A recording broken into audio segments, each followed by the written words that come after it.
Assalamu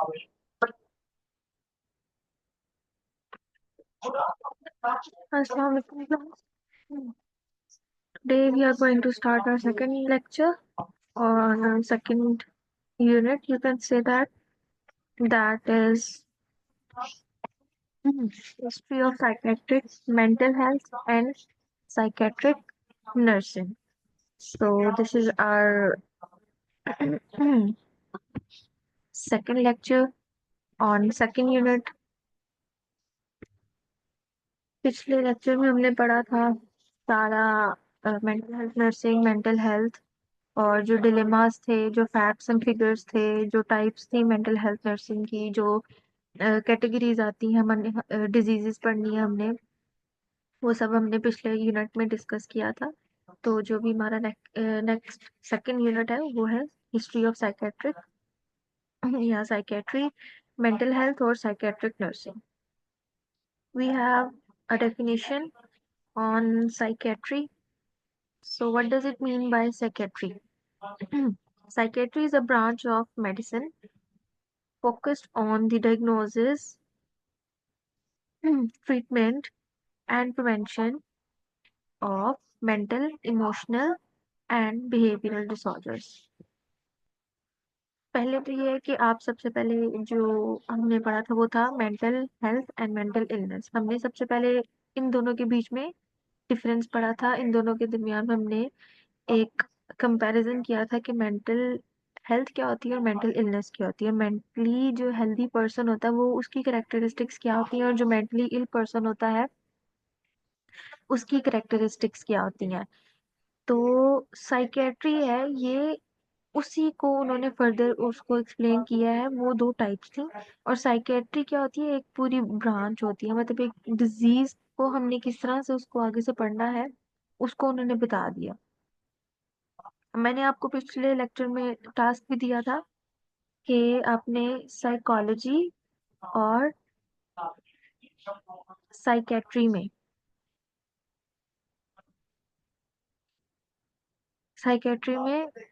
difference क्या होता है ये पढ़ के आना है। तो आई डोंट नो आप लोगों ने इसके ऊपर वक्त दिया है, इसके बारे में पढ़ा है या नहीं पढ़ा है, बट इट्स वेरी इम्पोर्टेंट कि इन दोनों के दरमियान में आपको डिफरेंस बताना चाहिए।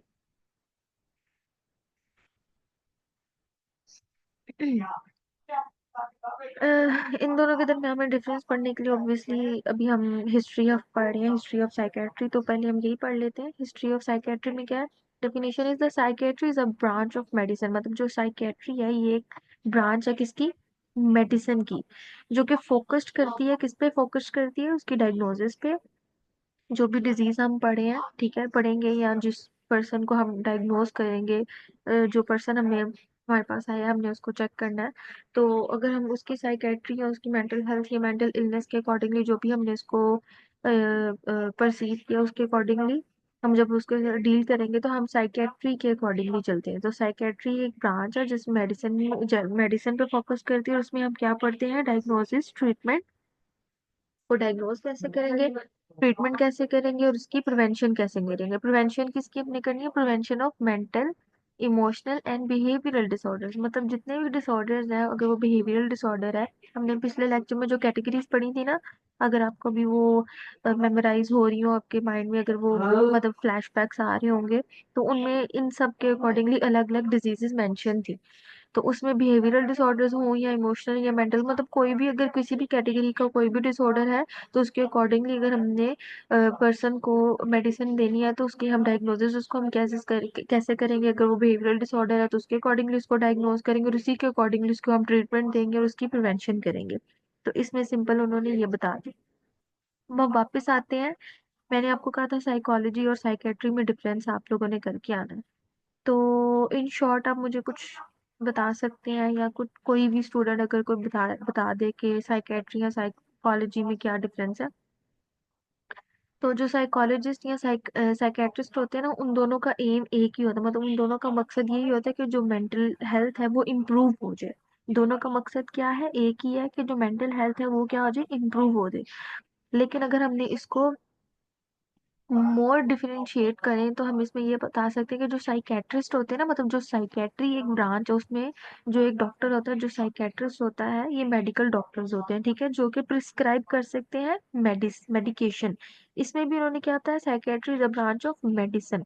तो जो साइकोलॉजिस्ट होते हैं ना, सॉरी साइकेट्रिस्ट होते हैं ना, वो क्या होते हैं, वो मेडिकल डॉक्टर्स होते हैं, और वो क्या करते हैं, who can prescribe medications and focus on the biological aspect of mental illness. मतलब बायोलॉजिकली जो डिजीजेस होती है ना किसी भी इंसान को, वो उसके ऊपर ज्यादा फोकस करते हैं, ठीक है। इसी के बरअक्स अगर हम देखें तो जो साइकोलॉजिस्ट होते हैं, साइकोलॉजी मतलब साइकोलॉजी जो है एक ब्रांच है मेडिसिन की, ठीक है। उसमें साइकोलॉजिस्ट जो होते हैं वो क्या होते हैं, वो स्पेशलाइज उनकी क्या होती है, उनमें थेरेपी होती है और बिहेवियरल इंटरवेंशंस होती हैं। इसको आप इस तरह से भी डिफरेंशिएट कर सकते हैं, मतलब याद करने के लिए डिफरेंशिएट कर सकते हैं कि जो साइकेट्री होते हैं उसको आप डॉक्टर से रिलेट कर दें, और जो साइकोलॉजिस्ट होते हैं उनको आप, वो डॉक्टर्स ही होते हैं लेकिन उनको आप, अगर आप सिंपल वर्ड्स में याद करना चाहते हो तो साइकोलॉजिस्ट को आप एज अ नर्स याद कर सकते हैं कि हमारा क्या काम होता है, हमें जो ऑर्डर्स मिलते हैं हम उसमें इंटरवेंशन अप्लाई करते हैं ना, मतलब हम उनको थेरेपीज देते हैं, या हम उनको इन चीज़ों में, जो डॉक्टर्स के होते हैं उन उन सारी चीज़ों को हम फॉलो करते हैं, तो वो हमारे लिए क्या हो जाती है, हमारी इंटरवेंशंस हो जाती हैं, ठीक है। और जो डॉक्टर्स होते हैं उनको आप एग्जाम्पल में ले सकते हैं साइकियाट्री। तो एक छोटा सा मेन डिफरेंस है कि जो साइकियाट्रिस्ट होते हैं वो क्या होते हैं, वो मेडिकली डॉक्टर्स होते हैं जो के मेडिसिन प्रिस्क्राइब कर सकते हैं, और वो बायोलॉजिकल एस्पेक्ट पे ज्यादातर फोकस करते हैं। और जो साइकोलॉजिस्ट होते हैं वो स्पेशलाइज्ड होते हैं किसमें, थ्री और बिहेवियरल इंटरवेंशंस प्रोवाइड करते हैं।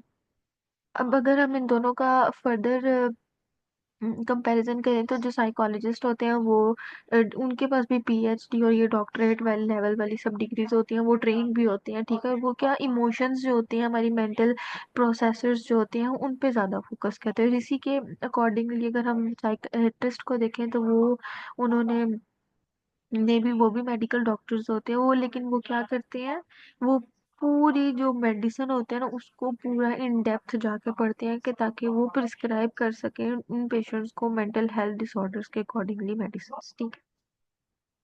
आई होप आपको इन दो जो वर्ड्स हैं साइकोलॉजी और साइकेट्री, इनमें डिफरेंस समझ आ गया होगा।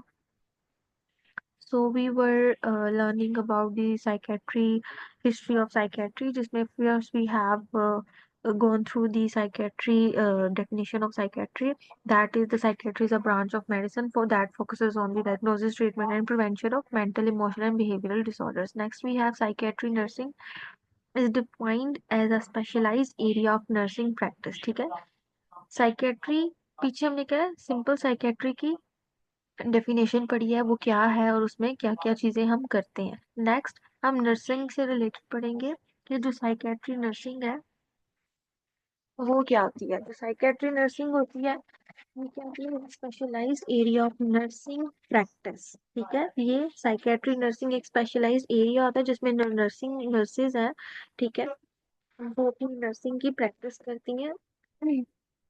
Nursing practice committed to promoting mental health through assessment, diagnosis and treatment of behavioural, मतलब सेम वही डेफिनेशन है जो पीछे साइकेट्री की है, लेकिन इसमें हमने एक वर्ड ऐड कर दी जो कि है नर्सिंग प्रैक्टिस, ठीक है।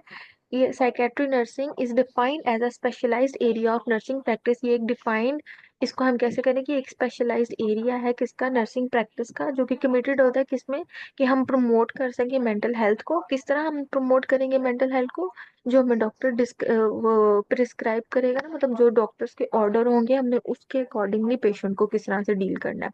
हम उसमें पहले असेसमेंट करेंगे, पेशेंट की डायग्नोसिस बनाएंगे, फिर treatment of behavioural and mental disorders करेंगे। आप लोग एनसीपीज बनाते हैं ना, उसमें आप अपनी डायग्नोसिस पे बनाते हो nursing diagnosis, not doctor diagnosis but nursing diagnosis. फिर उस नर्सिंग डायग्नोसिस के अकॉर्डिंगली आप उसका एक प्लान जनरेट करते हो कि हमने उसको किस तरह से उसकी केयर करनी है। वो प्लान करके एक शॉर्ट टर्म प्लानिंग होती है और एक लॉन्ग टर्म प्लानिंग होती है। शॉर्ट टर्म प्लानिंग में हम वो करते हैं कि जो 1 to 2 आवर्स में हम पेशेंट को रिलीफ दे सकते हैं। अगर अगर उसको बहुत ज़्यादा पेन हो रही है तो हमने उसकी एक्सेसिव पेन को मिनिमाइज करना, तो वो शॉर्ट टर्म प्लानिंग में आ जाती है। और लॉन्ग टर्म प्लानिंग में ये हम कर सकते हैं कि पेशेंट एडीमा के साथ है तो हमने वो लॉन्ग टर्म प्लानिंग करनी है कि हमने उसको एडीमा किस तरह से रिड्यूस करना है। ये जस्ट मैं एग्जांपल दे रही थी, ठीक है। तो इसमें हमने क्या है कि हमने असेसमेंट करते हैं, ये आपकी पूरी एनसीपी आ जाती है। सबसे पहले आप असेस करेंगे कि पेशेंट को क्या क्या है, उसकी सारी सब्जेक्टिव डाटा और उसका ऑब्जेक्टिव डाटा कलेक्ट करेंगे। फिर आप नर्सिंग डायग्नोसिस बनाएंगे, फिर उसके बाद आप ट्रीटमेंट प्लान करेंगे जिसमें प्लानिंग करते हैं। फिर उसके बाद इंटरवेंशन आप बनाते हैं, इंटरवेंशन के साथ साथ उसके रैशनल्स भी होते हैं, और एंड में आप एवेल्युएशन भी करते हैं कि हमने पेशेंट के कौन कौन सी चीजें हमने उसमें अप्लाई की है, और हमने उन चीजों को अप्लाई करने के बाद हमारे पास कौन कौन से गोल्स जो है वो मेट हो चुके हैं। साइकेट्रिक मेंटल हेल्थ नर्सेज क्या होती है? PMHNs वर्क्स टू सपोर्ट, जो साइकेट्रिक नर्सेज होती हैं जो स्पेशलाइजेशन करते हैं कि हमने साइकेट्री नर्सिंग करनी है, हमने उसी फील्ड में आगे एज एज अ नर्स काम करना है। तो वो क्या करती हैं? Work to support individuals. वो इसलिए काम करती हैं कि जो इंडिविजुअल्स उनको सपोर्ट प्रोवाइड कर सके, उनकी फैमिलीज को, ग्रुप्स को, जो कि कम्युनिटी में अगर वो जाके प्रोवाइड कर रही हैं, ठीक है। And communities by providing mental health services.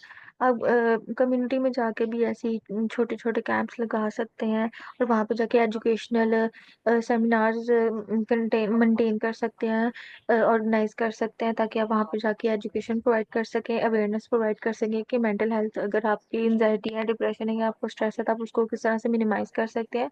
तो जो साइकेट्रिक मेंटल हेल्थ नर्सेज है वो इस तरह से भी इंडिविजुअल्स को सपोर्ट कर सकती हैं, ठीक है।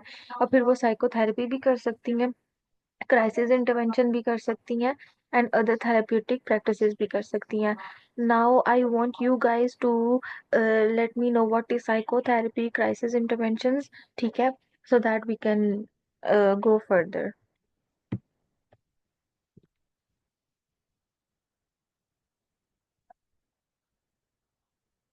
सॉरी, आई थिंक इंटरप्ट हो गया था।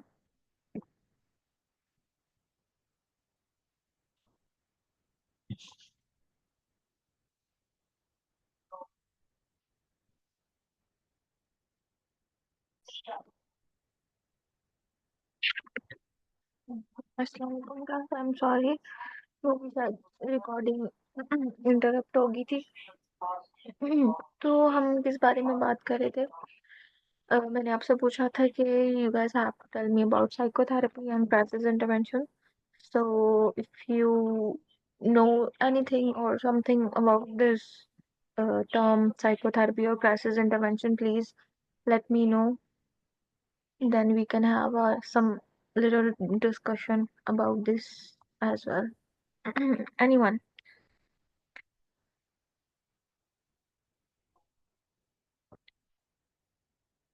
Actually, maybe I know you guys were thinking that it's a recorded lecture and why she's telling us that do let us know what does it mean by, but I'm just giving you some time to process by your own, so that you can also have a interaction with me. Okay, psychotherapy जो होती है वो ये psychotherapy और crisis intervention दोनों ही therapeutic approaches हैं, ठीक है। और ये इसलिए की जाती हैं कि हम जो लोग हैं, इंडिविजुअल्स हैं, उनकी जिनको मेंटल हेल्थ इश्यूज हैं उनकी हेल्प कर सके, ठीक है। और उनको क्या, उनको इसके ना डिफरेंट पर्पसेस होते हैं, ठीक है, जो कि डिफरेंट सिचुएशंस के अकॉर्डिंगली हम इसको, ठीक है, मतलब आगे प्रोसेस इसका करते हैं। जो साइकोथेरेपी होती है ना, इसको हम टॉक थेरेपी भी कहते हैं। साइकोथेरेपी को हम टॉक थेरेपी, फॉर एग्जांपल आप ऐसे घर में ही बैठे हुए हैं और आप नर्स हैं या आप मेडिकल फील्ड में से रिलेटेड कोई भी ऐसा काम करते हैं, तो आपको इन चीज़ों, मतलब इन वर्ड से आप फेमिलियर होते हैं और आप इनको, इन चीज़ों के बारे में आपको पता होता है। और अगर नहीं भी पता ना, तो अनकॉन्शियसली आप वो चीज़, इस थेरेपी को अटेम्प्ट कर ही लेते हैं। इसमें टॉक थेरेपी में ये होता है कि आप ना एक सेशन होता है ना, जब जैसे हम साइकोलॉजिस्ट के पास जाते हैं या साइकेट्रिस्ट के पास जाते हैं, तो हम उसको एक्सप्लेन करते हैं, तो वो हमारे साथ इन्वॉल्व होने की कोशिश करता है। वो हमारे से हमारी फीलिंग्स के बारे में पूछता है, और हम इस तरह से डिस्कशन, एक सेशन हो जाता है। तो ये भी सेम वही है, साइकोथेरेपी या टॉक थेरेपी, इसमें हम यही करते हैं कि हम एक स्ट्रक्चर्ड सेशन को है जो है ना वो हम प्रोसेस करते हैं। तो ये थेरेपिस्ट और क्लाइंट के बीच में होता है, जिसमें इसका एक एम होता है कि आप उसके जो इमोशंस हैं, ठीक है, या उसकी जो फीलिंग्स है उसको एड्रेस कर सकें। सिंपल टर्म्स में अगर मैं एक्सप्लेन करूँ तो एक बातचीत करने का तरीका होता है। आप एक गुड लिसनर बनते हो एज अ थेरेपिस्ट, और जो क्लाइंट होता है वो आपको अपने दिल की बातें बताता है, फीलिंग्स बताता है कि उसको एंजाइटी हो रही है या उसको एंजाइटी हो रही है तो वो क्यों हो रही है, और अगर वो हो रही है तो वो किन किन चीज़ों की वजह से हो रही है, उसके एक्सपीरियंस उसने क्या क्या किया है, और जब उसको होती है तो वो तब क्या एक्सपीरियंस करता है। तो ये पूरा एक सेशन होता है जिसमें हम बातचीत करते हैं और वो अपनी फीलिंग्स बताता है और आप उसको सुनते हो और उसकी बेसिस पे आप उसको ट्रीटमेंट प्रोवाइड करते हो। और ट्रीटमेंट यही है कि कुछ लोग सहते रहते हैं, वो बात नहीं कर पाते हैं किसी से। और कुछ लोग अगर एजुकेटेड और उनको पता है कि उनके साथ ये चीज़ हो रही है तो फिर वो डॉक्टर को राब्ता करते हैं, डॉक्टर से बातचीत करते हैं, तो वो फिर उसके अकॉर्डिंगली उससे उसके थ्रू उस चीज़ को एलिविएट करने की कोशिश करते हैं, किसको, अपनी एंजाइटी को। ठीक है। और ये क्यों की जाती है? साइकोथेरेपी इसलिए की जाती है कि ये जो इंडिविजुअल्स होते हैं, ये पीपल, मतलब आप कह रहे हैं, लोग कह लें, जो जिनको मेंटल हेल्थ के थोड़े बहुत इश्यूज होते हैं उनके लिए की जाती है, ताकि हम उनको अंडरस्टैंड कर सकें और उनकी जो प्रॉब्लम है, जैसे कि उनकी थॉट्स हैं, उनकी फीलिंग्स हैं या उनके बिहेवियर्स हैं, उनको मैनेज कर सकें। ठीक है, क्योंकि वो उनसे मैनेज नहीं हो पाते हैं। और ये एक लॉन्ग टर्म ट्रीटमेंट होती है। ठीक है, जिसमें, और ये उन डिजीजेस में होती है, फॉर एग्जांपल डिप्रेशन, अगर किसी को एंजाइटी है या ट्रॉमा में है, या कोई उनको अगर रिलेशनशिप प्रॉब्लम्स है, तो ये उन लोगों को हेल्प करती है कि वो एक्सपीरियंस कर सके और अपनी करंट चैलेंजेस को किस तरह से मीट कर सकते हैं, अपनी पुरानी फीलिंग्स के साथ उनको डील करके, उनके साथ कोप अप करके। ठीक है। और इसके मेथड्स यही होते हैं, कॉग्निटिव बिहेवियरल थेरेपी होती है, सीबीटी, इसको आप लिख लें अपने पास है। जो साइकोथेरेपी है उसकी तो कुछ टाइप्स होती हैं, जिसमें आ जाती है सीबीटी थेरेपी और डीबीटी थेरेपी। जो सीबीटी थेरेपी होती है उसमें कॉग्निटिव बिहेवियरल थेरेपी होती है। ठीक है, जिसमें आप कॉग्निटिवली उसको डील करते हो। ठीक है। और एक होती है साइकोडायनेमिक थेरेपी होती है। ठीक है, और उसमें उसको भी अगर हम फर्दर अभी आगे पढ़ेंगे तो इसकी भी अलग अलग से डेफिनेशन है, उसकी भी अलग से एक्सप्लेनेशन है, हम आगे फर्दर पढ़ेंगे। उसके बाद हमारे पास एक आ जाती है डायलेक्टियल बिहेवियरल थेरेपी। प्लीज अपने पास ये नोट डाउन कर लें, CBT, behavioural therapy, psychodynamic therapy, dialectical behavioural therapy, जिसको हम कहते हैं डीबीटी एंड अदर्स। ठीक है, मतलब और भी बहुत सारी होती है, वो हम फर्दर आगे पढ़ेंगे, बट स्टिल फिलहाल के लिए अपने पास ये नोट कर ले। अभी हम पढ़े थे साइकोथेरेपी, जिसको हम कहते हैं टॉक थेरेपी, जिसमें हम एक सेशन जनरेट करते हैं, जैसे अभी मैं और आप बात कर रहे हैं। आप समझ लें कि मैं थेरेपिस्ट हूँ और मैं आपसे कुछ सवाल पूछ रही हूँ कि आपकी लाइफ में क्या हुआ, आप क्यों ये एक्सपीरियंस कर रहे हैं। तो इसको हम कहते हैं साइकोथेरेपी। इसकी कुछ टाइप्स होती हैं, CBT, psycho motor, sorry psychodynamic therapy, और उसके बाद आ जाती है डीबीटी, डायलेक्टियल बिहेवियरल थेरेपी। ये आपका एक टास्क भी है कि आपने इन तीनों थेरेपीज के लिए के बारे में पढ़ के आना है, और नेक्स्ट लेक्चर में मैं आप लोगों से सुनूंगी या आप लोगों से पूछूंगी कि ये तीनों थेरेपीज जो है वो साइकोथेरेपी की टाइप्स है, और इसमें हम फर्दर आगे क्या पढ़ते हैं। उसके बाद हमने पढ़ा था क्राइसिस इंटरवेंशन। क्राइसिस इंटरवेंशन ये भी ऊपर जो हमने पढ़ा था साइकोथेरेपी, वो एक लॉन्ग टर्म ट्रीटमेंट होती है, लेकिन जो क्राइसिस इंटरवेंशन है ये एक शॉर्ट टर्म ट्रीटमेंट है, जो कि इमिडिएट रिस्पॉन्सेज होते हैं।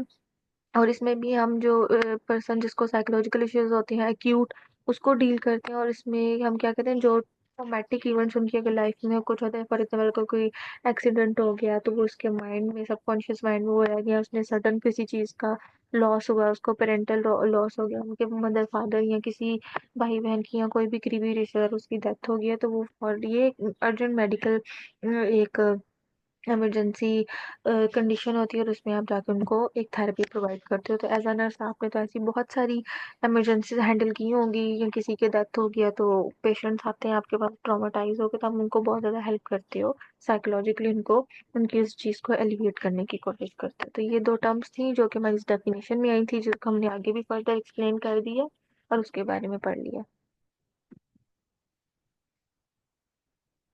आगे हमारे पास आ जाती है हिस्ट्री ऑफ साइकेट्रिक नर्सिंग।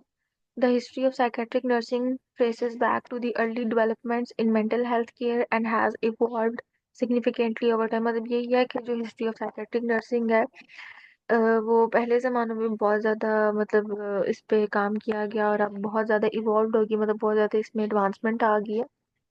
ऐसे जैसे साथ साथ मेडिकल हेल्थ और प्रोफेशनल्स, उनकी उनमें अवेयरनेस आ रही थी, जिस तरह इसमें भी हम आगे फर्दर पढ़ेंगे कि किस तरह ये सिग्निफिकेंटली इवॉल्व हुई है टाइम के साथ, किस तरह से इसमें चेंजेस आई हैं। अच्छा, पहले पहले क्या होता था प्री एटीज में, ठीक है, 1800s में, जो प्री एटीन एटीज थी उसमें क्या था, अर्ली बिगनिंग्स में mental illness was often miss, मतलब ऑब्वियसली हमने पहले चैप्टर में भी पढ़ा था कि कुछ मिथ्स एंड फैक्ट्स होते थे, और पहले इतनी एजुकेशन नहीं होती थी, तो लोग उन्हीं पे ज्यादा मतलब फोकस करते थे, कि उन्हीं पे ज्यादा बिलीव करते थे, सुपरस्टिशियस उनके बिलीव होते थे। सुपरनेचुरल जो पावर्स होती हैं, जो उनके पुराने वक्तों के वो थे, उन पे ही वो ज्यादा वो फोकस करते थे। तो people with mental health issues were typically isolated, उनको बंद कर दिया जाता था और कंफाइंड इन असाइलम्स में उनको भेज दिया जाता था, और ऐसे पुअर कंडीशंस उनको संबंधित मतलब कर दिया जाता था, विद लिटिल और नो स्पेशलाइज्ड केयर। उनको कोई केयर नहीं तब प्रोवाइड की जाती थी, ऑब्वियसली तब इतनी अवेयरनेस नहीं थी, और केयर प्रोवाइड करने का इतना कोई उनके पास चीजें भी नहीं होती थी, मेडिसिन की इतनी ज्यादा तब नहीं इतनी थी, और जो लोग थे जैसे जो नर्सिंग प्रोवाइड करते हैं या डॉक्टर्स, वो भी तब इतने लोग नहीं थे। तो इस वजह से उनको आइसोलेट कर दिया जाता था या असाइलम वगैरह में भेज दिया जाता था। Nursing roles in asylums were often custodial, with nursing having minimal training and focusing uh, mainly on controlling patients rather than providing therapeutic care। Nursing role उन्होंने बताए हैं आगे के क्या नाम रहता है, असाइलम्स में उनके रोल क्या थे। इसमें एक वर्ड लिखा हुआ है, CUSTO, कस्टोडाइल। ठीक है, ये कि इसमें क्या होता है कि ये जो रिस्पॉन्सिबिलिटीज होती थी ना, जो देखे उन्होंने बोला कि नर्सिंग के रोल्स हैं इन असाइलम में वर ऑफन कस्टोडियल, मतलब जो नर्सेस थी ना, जो वहाँ पे नर्सिंग प्रोवाइड करने जाती थी असाइलम में, ठीक है, तो उनकी रिस्पॉन्सिबिलिटीज होती है कस्टोडियल, मीनिंग कि उनकी रिस्पॉन्सिबिलिटी होती थी ऑफ टेकिंग केयर ऑफ जो पेशेंट्स आते थे, मतलब ये जो mental health mentally ill patients होते थे उनकी। और इस स्पेसिफिक वर्ड का मतलब ये है कि रिस्पॉन्सिबिलिटी किसी इंसान की, ताकि उनकी वो ख्याल कर सके या उनके ऊपर उनका कंट्रोल होता था, ठीक है, इन एवरी कॉन्टेक्स्ट आप ले से, क्योंकि देखिए जो पेशेंट है उसको तो समझ नहीं है ना उसने क्या करना और क्या नहीं करना। और इसमें क्या होता था कि जो नर्स होती थी ना, उसके पास एक लीगल राइट आ जाता था कि वो उस इंसान की टेक केयर करेगी और उसके अकॉर्डिंगली उसके लिए डिसीजंस लेगी, क्योंकि वो इंडिपेंडेंट हो जाते हैं, मतलब सॉरी डिपेंडेंट हो जाते हैं ना किसी पे। तो फिर जो नर्सेज वहां पे जाती थी उनका रोल ये होता था कि वो उनकी हेल्प करेंगी, क्योंकि तब इतनी अवेयरनेस भी नहीं थी।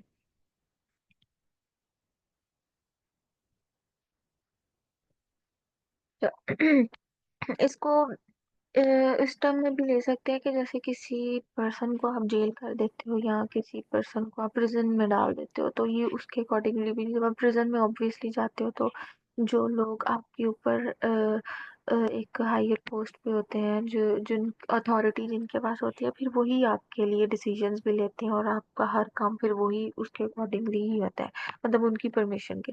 इसमें नर्सेज उनको असाइलम में भेज दिया जाता था, तो नर्सिंग वहाँ नर्सेज जाके वहाँ पे केयर प्रोवाइड करती थी, तो फिर उन्हीं का होता था कि वही वो वहाँ पे उनके लिए अकॉर्डिंगली उनकी रिस्पॉन्सिबिलिटी वही करेंगे।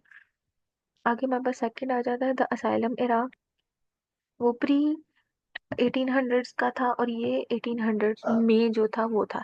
The 19th century saw the establishment of more asylums across Europe and North America, मतलब नॉर्थ अमेरिका और यूरोप में 19th century में ज्यादा asylum की establishment हो गई थी, aiming to offer a more humane approach to mental illness, और इसमें ज्यादा फिर इसको अप्रोच देना शुरू कर दी थी। In this period the first structured mental health care approaches were developed and influenced by reformers like Debra Dix in the United state.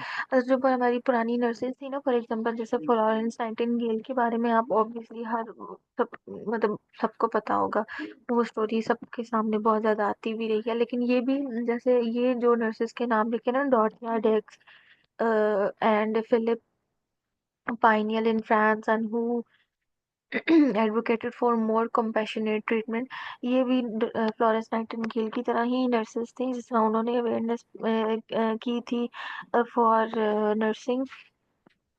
ठीक है, तो इस तरह इन्होंने भी इन मेंटल हेल्थ में इन्होंने इसको मोर और ज़्यादा मतलब एडवांसमेंट करवाई थी, कि हमने किस तरह से इस चीज़ को इन्फ्लुएंस होना है इस चीज़ से, और किस तरह से और अच्छी और कंपैशनेट ट्रीटमेंट प्रोवाइड करनी है। Nurses begin to play supportive roles with in the asylums, although they still lack specialized training।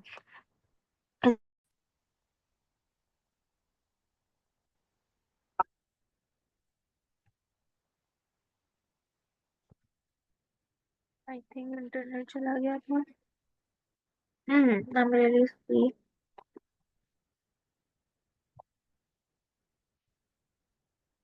हम हम पढ़े थे, वी वर ऑन सेकेंड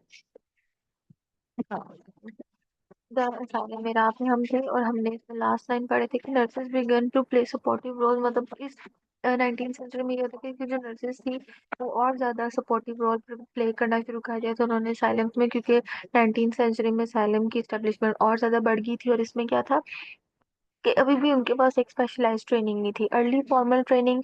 मतलब इसमें नर्सिंग की जो एजुकेशन थी उस पर ज्यादा जोर देना शुरू कर दिया था, और वो बहुत ज्यादा इंस्पायर्ड होती गई थी और ट्रेन नर्सेज बनना शुरू हो गई थी। एजुकेशन उन्होंने लेना शुरू कर दी थी इस एरा में, और इसको हम कहते हैं लेट 1800s से लेके अर्ली 1900s के एरा था। और psychiatric nursing began to gain recognition, इसमें साइकेट्रिक नर्सिंग थी जो उसको बहुत ज्यादा अहमियत हासिल होना शुरू हो गई थी। विद मेंटल हॉस्पिटल्स बनना शुरू हो गए थे, स्ट्रक्चर्ड ट्रेनिंग प्रोग्राम शुरू हो गए थे। और focused on basic psychiatric care, और वो बेसिक जो साइकेट्रिक केयर थी उस पे बहुत ज्यादा फोकस करते थे। इसमें the first psychiatric nursing text book भी आई थी जिसको हम कहते हैं nursing mental diseases by Harriet Bailey. उन्होंने इस बुक को पब्लिश किया था इन 1920 में, और वो उसमें बुक में उन्होंने क्या मैसेज दिया था कि वो हेल्प करती थी प्रोफेशनलिज्म को और स्टैंडर्डाइज साइकेट्रिक नर्सिंग प्रैक्टिस को। उसके बाद आ जाता है world war second and rise of psychiatric nursing. ये वर्ल्ड वॉर सेकेंड थी, जो सेकेंड वर्ल्ड वॉर थी उसमें उसकी बात है, और जिसमें और तब की बात है जब नर्सिंग साइकेट्रिक नर्सिंग थी उसको बहुत ज्यादा अहमियत और बहुत ज्यादा अवेयरनेस मिलना शुरू हुई थी। इसमें ये कौन सा रहा था 1940 से लेके 1950 तक। The trauma and mental health needs of soldiers returning from World War II, accelerating in the development of psychiatric services, leading to a higher demand for trained psychiatric nurses। Simple है।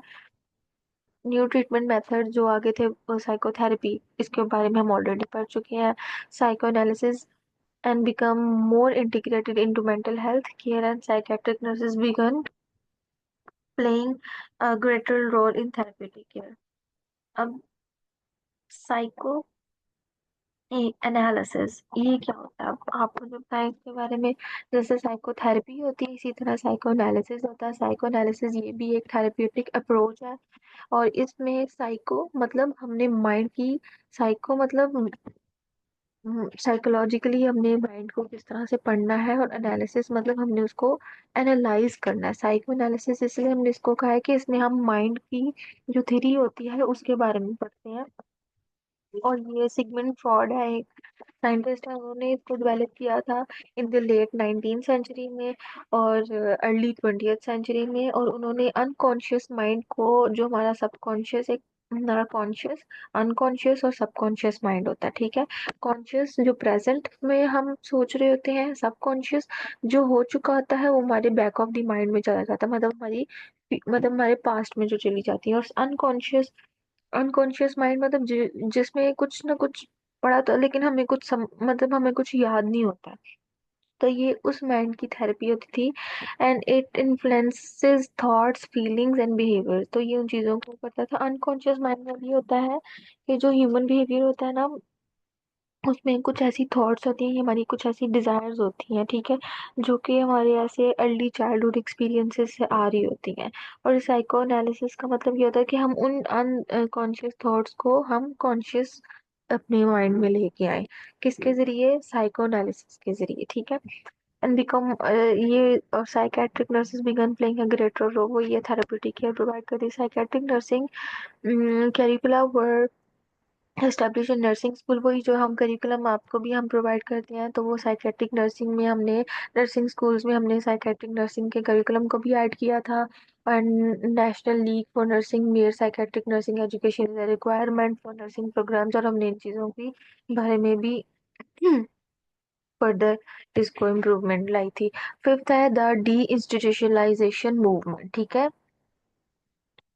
ये 1960s और 1970s में हुआ था। The deinstitutionalization movement sought to close long-term asylum and move patients into community settings and focusing on integrating individuals with mental illness back into the society।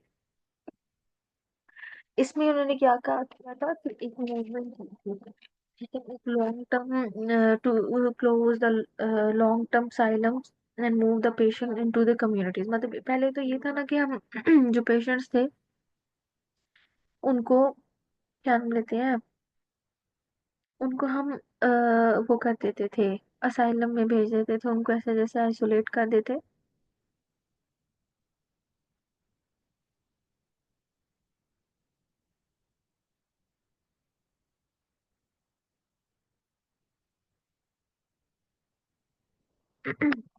तो patients हम उनको asylum करते थे, लेकिन जब 1960s और 1970s की बात आई थी, तो इसमें हम क्या करते थे कि हमने जो पुअर कंडीशंस थी या जो पुअर कंसर्न्स थे हमारे पेशेंट की केयर को लेके, उनकी एजुकेशन को लेके, उनकी मिस ट्रीटमेंट को लेके, हमने उसके ऊपर काम करना शुरू किया था। और असाइलम्स में क्राउडिंग वगैरह बहुत ज़्यादा हो गई थी, या मेंटल हॉस्पिटल्स में क्राउडिंग बहुत ज़्यादा हो गई थी, तो इसलिए हमने इसमें एडवांसमेंट की। तो उसके अकॉर्डिंगली हमने क्या किया, पेशेंट्स को मूव करना शुरू किया इन द कम्युनिटी सेटिंग्स में, फोकस किया था हमने उनकी ट्रीटमेंट में। और हमने एक गोल बनाया था कि हम पेशेंट को from large scale to small scales पे ऐसे डिवाइड करेंगे, ताकि उनकी जो हमने उनको केयर प्रोवाइड करनी है वो कम्युनिटी लेवल पे जाके प्रोवाइड करें, with mental health treatment support. Support उनको प्रोवाइड करेंगे और उनकी रिहेबिलिटेशन करेंगे, ताकि जो उनकी जो क्वालिटी ऑफ लाइफ है वो इम्प्रूव हो सके। और वो हम किस तरह से इम्प्रूव करेंगे कि इंडिविजुअल्स को ऑफर करेंगे उनकी पर्सनलाइज कंपैशनेट और लेस इंस्टीट्यूशनलाइजेशन केयर देके, ठीक है। और इसका पॉजिटिव आउटकम ये आया था कि ये इसने इम्प्रूव की थी जो एक ग्रेटर लेवल पे, मतलब हम पेशेंट्स को हम अटेंड करते हैं, तो हमने थेरेपीज प्रोवाइड करना शुरू कर दी थी, कम्युनिटीज में जाके उनको रिहेबिलिटेट करना शुरू कर दिया था, ताकि हम पहले से ही प्रिवेंशन कर दें। अगर हम प्रिवेंशन करें तो पेशेंट एजुकेट होंगे, उनमें अवेयरनेस आएगी, और फिर हम उनको असाइलम ज़्यादा नहीं करेंगे। क्योंकि पहले पहले की इतनी एजुकेशन नहीं थी, तो किसी को भी कुछ भी ऐसा प्रॉब्लम होता था तो उनको असाइलम कर देते या मेंटल हॉस्पिटल में भेज देते। लेकिन अब अगर इतनी अवेयरनेस आ गई है तो हम पहले ही प्रिवेंशन करते हैं, प्रमोशन कर देते हैं हेल्थ की, ताकि लोगों को जो है वो डिजीज मतलब इतनी सवेयर ना हो कि हमें उनको उस जगह पे लेके जाना चाहिए, उनको शिफ्ट करना पड़े। Psychiatric nurses shifted from working primarily in institutions to providing community-based mental health care services, including home health care and outpatient treatment and mental health education. Obviously, simple सी बात यही लिखी है कि जो नर्सेज को, साइकेट्रिक नर्सेज थी जो कि asylums और मेंटल हॉस्पिटल्स में जाके काम करती थी, उनको हमने शिफ्ट कर दिया था, इसलिए कि वो जाके community based mental health services provide करें। मतलब छोटे छोटे कस्बों में जाके, टाउन्स में जाके मेडिकल कैंप्स करके उनको एजुकेशन प्रोवाइड करें, उनको केयर, उनको आउट पेशेंट के तौर पर उनको ट्रीटमेंट प्रोवाइड करें, उनकी मेंटल हेल्थ एजुकेशन करें, ताकि यहाँ पे हमारे पास जो असाइलम में इतना ज़्यादा रेशो बन गया था वो कम हो जाए। Advance practice roles in psychiatric nurses began to emerge in psychiatric nurse practitioners and clinical nurse। वही है कि जैसे जैसे एडवांसमेंट होती गई, हमने नर्सेज को बाहर निकाला, वो कम्युनिटी लेवल पे जाके उन्होंने काम करना शुरू किया, तो उनमें एडवांसमेंट आई। फिर उन्होंने एज अ नर्स प्रैक्टिशनर के तौर पे काम करना शुरू किया, क्लिनिकल नर्स के तौर पे काम करना शुरू किया, और उसमें स्पेशलाइजेशन करना शुरू कर दी थी। उसके बाद बहुत सारा professionalisation and the role of psychotherapy. वही है कि हमने जो नर्सेज थी, डॉर्सिया डिक्स जिसके बारे में हमने पहले पढ़ा था, जैसे उन्होंने जिन चीज़ों पे जोर दिया था, तो फिर 1980s और 1990s में उन्होंने इस चीज़ पे भी काम किया और इसको एक्सपेंड किया, इसमें एडवांसमेंट की, और उन्होंने इस चीज़ पे काम किया। The American Nurses Association officially recognise psychiatric mental health nursing as a speciality and certification programme were establish to standardise expertise. वही है, इस दौर में आके फिर उन्होंने एना जो है, अमेरिकन नर्सेज एसोसिएशन जो थी, उन्होंने इसको ऑफिशियली मेंटल हेल्थ नर्सिंग को रिकॉग्नाइज किया, उसको एज अ स्पेशलिटी उन्होंने एक उसको टैग दे दिया, और उसमें हमने सर्टिफिकेट प्रोग्राम्स भी फिर करवाना शुरू कर दिए थे, जैसे कि स्टैंडर्डाइज एक्सपर्टाइज।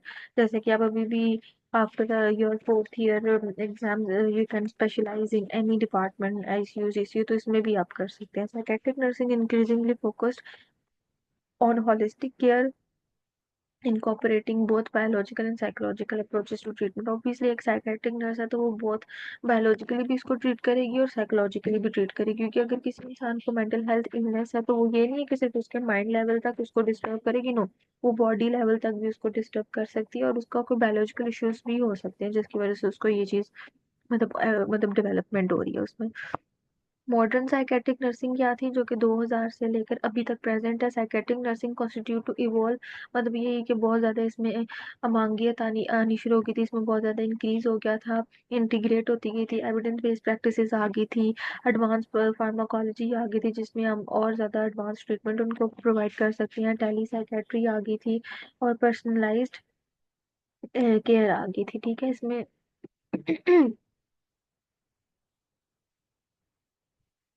अब हमारे पास आ जाता है एक वर्ड टेली साइकेट्री। पहले हमने पढ़ा क्या नाम लेते हैं साइकोथेरेपी, जिसको हम टॉक थेरेपी कहते हैं, फिर हमने साइको एनालिसिस पढ़ा जिसमें हम माइंड लेवल की थ्योरी थ्योरी लेवल पे इसकी ट्रीटमेंट प्रोवाइड करते हैं, मतलब माइंड लेवल पे जाके कम सॉरी उसको ट्रीटमेंट प्रोवाइड करते हैं, मतलब साइको एनालिसिस करते हैं।